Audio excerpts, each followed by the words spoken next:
was a bar conference on Monday, and the bar president here, Mrs. Adom Otchere, and the Attorney General here, Dominic Ahini, clashed and locked horns at the bar conference over matters of Article 146. Now, the Attorney General spoke first, I believe, and he was concerned that the bar is raising issues about the Article 146 process that removed Gertrude Tokonu, and that he thought that they are being self-serving. That was a word he used, very harsh. And he also thought that they are being selective because, according to the Attorney General, when Article 146 processes were applied against the former Shraj boss, Lamte, I forget her first name, and is it Matilda? Something Lamte. And it was also applied against Charlotte Osei in 2017. He, the Attorney General, says he doesn't remember the bar making any statements about it. He wonders why, therefore, that Article 146 is being applied again against Gertrude Tokonu, and it becomes a problem. So that was what he said. But there was a lot more infighting and controversy about the bar conference. After the Attorney General spoke, he left. He didn't continue to sit at the bar conference. He left.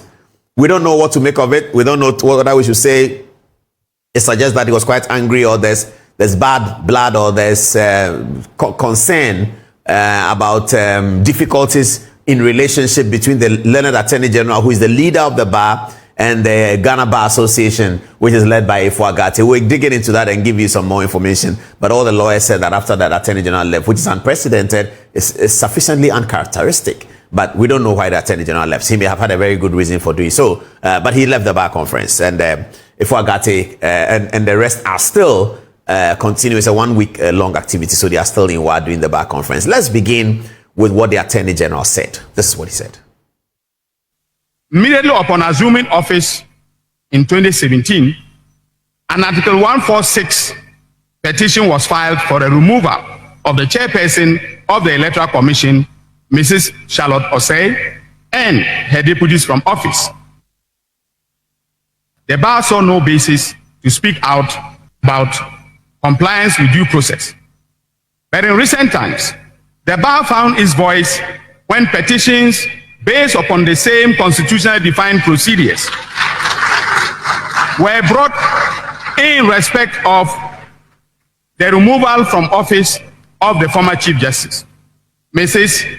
Gertrude Tokonu.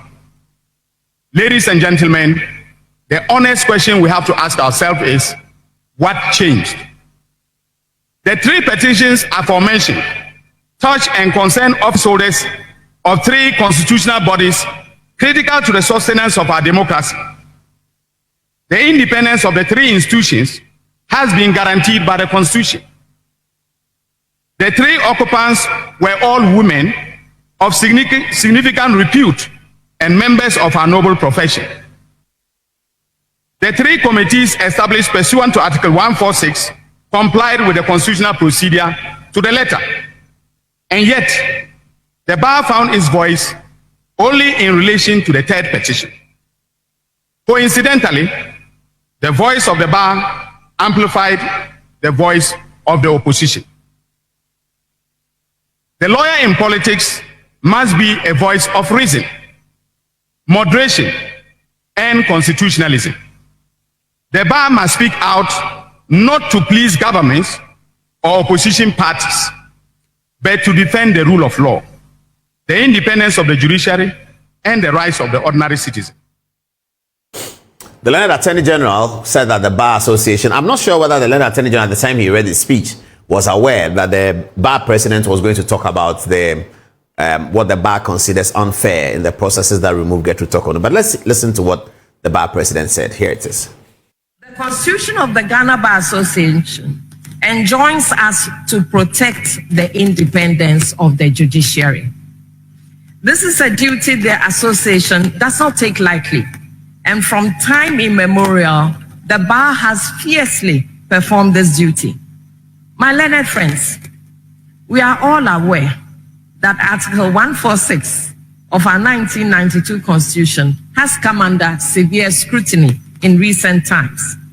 For the first time under the Fourth Republic, it's being evoked in respect of a Chief Justice. The position of the bar must be stated clearly in this regard, The bar recognizes the fact that the power of removal can be exercised under Article 146, but the bar's major concern relates to the process. In the absence of specific rules of procedure, the sketchy process potentially lends itself to arbitrariness and a lack of fairness. Hence, the bar's resolution on the matter, which was as follows.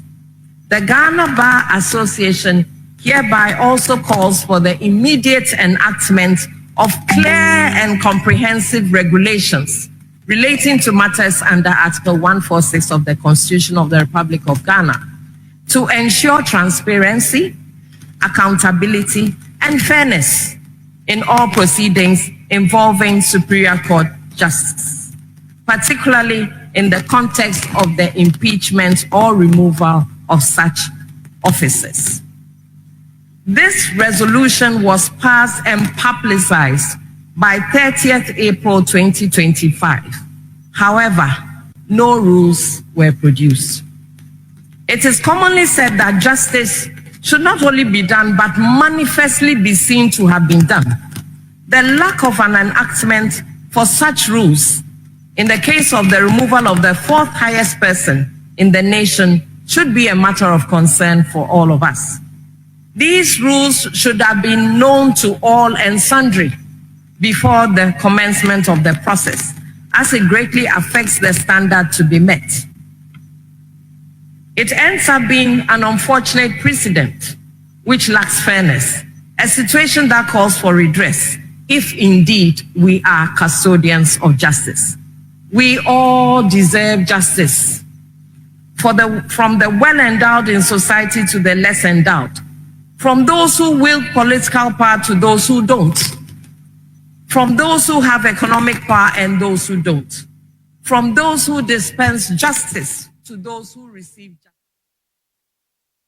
So the bar president actually read a resolution from the entire members of the Ghana Bar Association, and therefore the criticisms of the Attorney General should be looked at as criticizing the bar, of which the Attorney General is a leader. There's a lot more to say about that, but if you have some information on why the Attorney General left the bar conference after giving his speech, which we are told by lawyers is unprecedented, you can tell us, because the lawyers are still at the bar conference. Some of them may be watching.